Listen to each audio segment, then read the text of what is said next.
ఏం చేస్తున్నావు అర్థం అవుతుందా? ఏం చేస్తున్నావు అర్థం అవుతుందా? వాడిని లవ్ చేస్తున్నావా?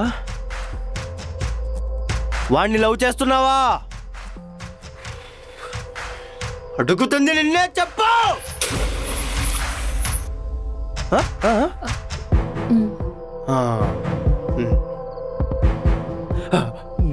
వాడిని లవ్ చేస్తున్నా అని చెప్పాడా?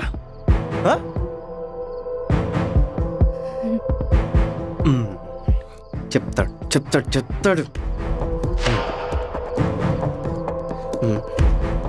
వాడు అలా ఎంతమందికి చెప్పాడో తెలుసా? వాడొక ఫ్రాడ్. టైం పాస్కి అమ్మాయిల చుట్టూ తిరుగుతారు చూడు, పోరం పోగు నా కొడుకు. వాడెలా నచ్చాడే? అసలు నువ్వు నా చెల్లివేనా? నమ్మట్లేదు కదా?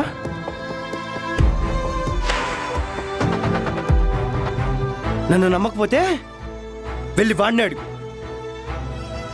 గట్టిగా అడుగు. పో పో.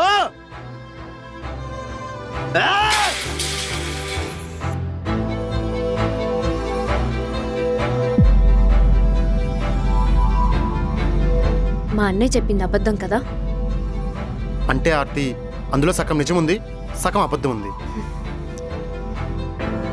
సగం నిజాలు కూడా పూర్తి అబద్ధాలే అవుతాయి చందు. నిజం చెప్పు, నన్ను కూడా టైంపాస్కే లవ్ చేసావా? అది కాదు ఆర్తి, నేను చెప్పేది. నిజం చెప్పు. అవును, టైంపాస్ చేద్దామని నీ చుట్టూ తిరిగాను, కానీ ఆ ప్రాసెస్లో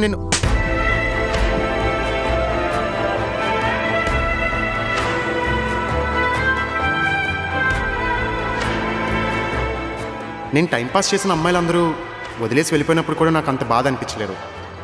వాళ్ళు కూడా పెద్ద సీరియస్గా తీసుకోలేదు. కానీ ఆర్తి అలా వెళ్తుంటే నాకు తెలియకుండానే చాలా పెద్ద తప్పు చేశానేమో అనిపించింది. వద్దనుకున్న ఆర్తి గురించే ఆలోచన.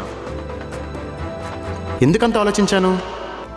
నేను తప్పు చేశాననే ఫీలింగ్ వల్ల, లేక తను ఎక్కువ ఫీల్ అవుతుందనే ఆలోచన వల్ల, లేదా తను నాకు దూరం అయిపోయిందనే బాధ వల్ల పిచ్చెక్కిపోతుంది.